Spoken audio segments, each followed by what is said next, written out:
Le partnership amoureux ouvert est la Rolls-Royce de la relation amoureuse, à mon avis. Ça donne la liberté à tous, ça laisse les partenaires être libres. Ce sont des adultes consentants et il y a une sagesse qui consiste à laisser l'autre être libre et laisser l'autre être. C'est ce que j'appellerais le véritable amour.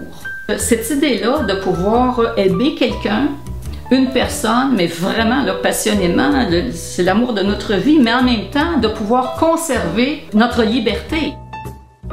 Dans la communauté gay, on retrouve peut-être un peu plus ce phénomène-là, mais même si plusieurs souhaitent vivre avec plusieurs personnes, la plupart croient que pour demeurer ensemble, pour pouvoir continuer à vivre pendant plusieurs années une vie amoureuse, ils devront un jour ou l'autre devenir exclusifs.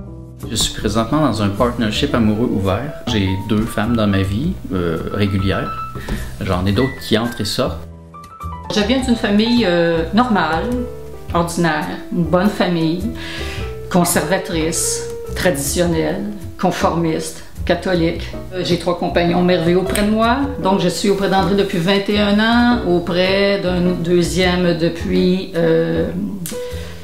15 ans et un troisième depuis 9 ans, qui ont également des compagnes, lesquelles sont mes amis très proches. Je fréquente quelqu'un en ce moment, puis je me sens bien amoureux avec lui. Il vit sa vie comme il le souhaite, je suis heureux pour lui. Il fait sans doute d'autres rencontres, puis d'ailleurs, j'aime quand il me parle de ses rencontres. J'aime cette complicité que cela amène. Dans un couple conventionnel, avoir un amant, c'est souvent le cacher, ne pas dire la vérité, c'est le mensonge, et ça mène toujours au désastre. Toute la différence réside là, dans l'aspect de la transparence.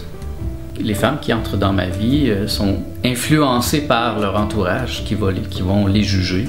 Elles ont souvent peur d'être elles-mêmes et de se permettre d'être libres parce qu'elles vont être jugées par la société. On a fait du sexe quelque chose de sale, on l'a associé au péché. Le péché, c'est d'avoir accepté l'idée que la sexualité était quelque chose de mauvais pour l'homme, alors que c'est tout le contraire. La sexualité, c'est quelque chose de beau, de noble, c'est quelque chose de sacré.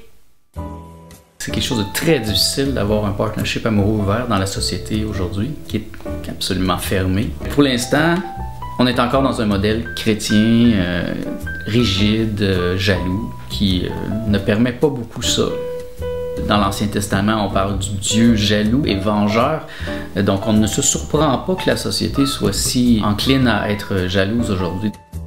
Combien de soirs, alors que j'aurais voulu, par exemple, qu'André soit auprès de moi et que je le savais dans les bras d'une autre, évidemment, le cœur me faisait le tour 3 fois, j'étais dans tous mes états. Aujourd'hui, est-ce que je suis jalouse? Bien sincèrement, non. Et au contraire, même quand je vois que mes compagnons, par exemple, vont vers d'autres femmes, je suis toujours intéressée de savoir vers qui, parce que je me dis, bon, je vais me faire une nouvelle amie, ça va être agréable. Le fait d'être exclusif consiste souvent à se restreindre. Les gens optent parfois pour cette option-là et briment leur liberté parce qu'ils ne veulent pas être seuls. Ils font une sorte de compromis très sévère, très dur, juste parce qu'ils ont absolument besoin de quelqu'un dans leur vie.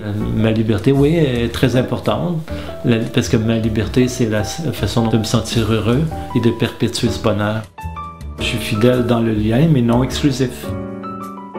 Moi, je crois à la diversité. Je crois que chacun devrait pouvoir vivre comme il l'entend. Et bien sûr, le partnership amoureux ouvert, dans l'état de la société présentement, n'est pas pour tout le monde.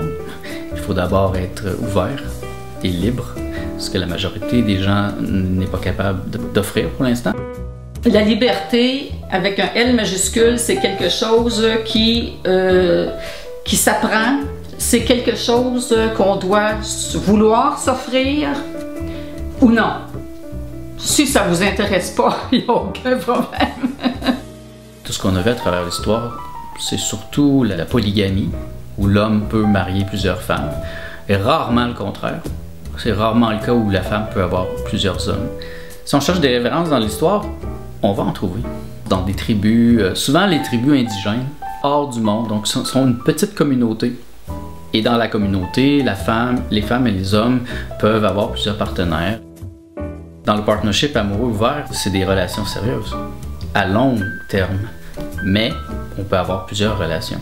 On a l'idée du libertin qui butine, qui n'est pas capable de s'engager.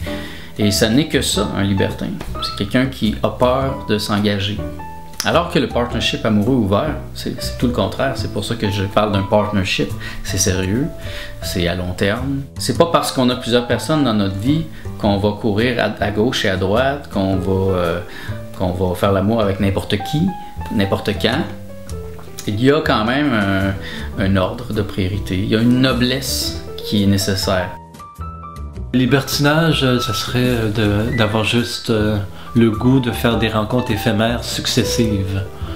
Moi, c'est pas comme ça se présente. Je dis pas que cela n'arrive pas, mais c'est pas ma motivation première. Je trouve ça moins agréable. C'est tellement beau et plaisant d'avoir une continuité dans le lien. Donc, de se connaître au fil du temps. Avec l'âge, nous, les femmes, nous traversons ce qu'on appelle la ménopause. La femme, souvent, elle est en manque de libido. Ça peut durer à peu près 2 ans. Et bien qu'elle aime son conjoint, elle va lui dire « Chérie, je t'adore, mais moi, je suis capable. Par contre, je voudrais pas que tu me trompes. Je voudrais pas que tu ailles voir ailleurs. » Et j'ai reçu des confidences d'hommes qui se retrouvaient dans les salons de massage érotiques ou qui avaient dû faire affaire avec des prostituées, des escortes ou se faire des maîtresses parce que de la part de leur compagne de vie, ils ne recevaient plus cette attention-là. Et ces hommes-là, laissez-moi vous dire qu'ils se sentaient extrêmement coupables.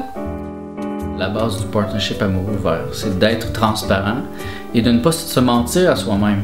Parce que si on se ment à soi-même pour faire plaisir à l'autre, eh bien, avec le temps, ça risque de se retourner contre nous. Après 20 ans, 30 ans, 40 ans avec quelqu'un, si on s'est retenu d'être soi-même, on va passer à côté de ce qu'on est. Rien n'est impossible quand on le veut vraiment.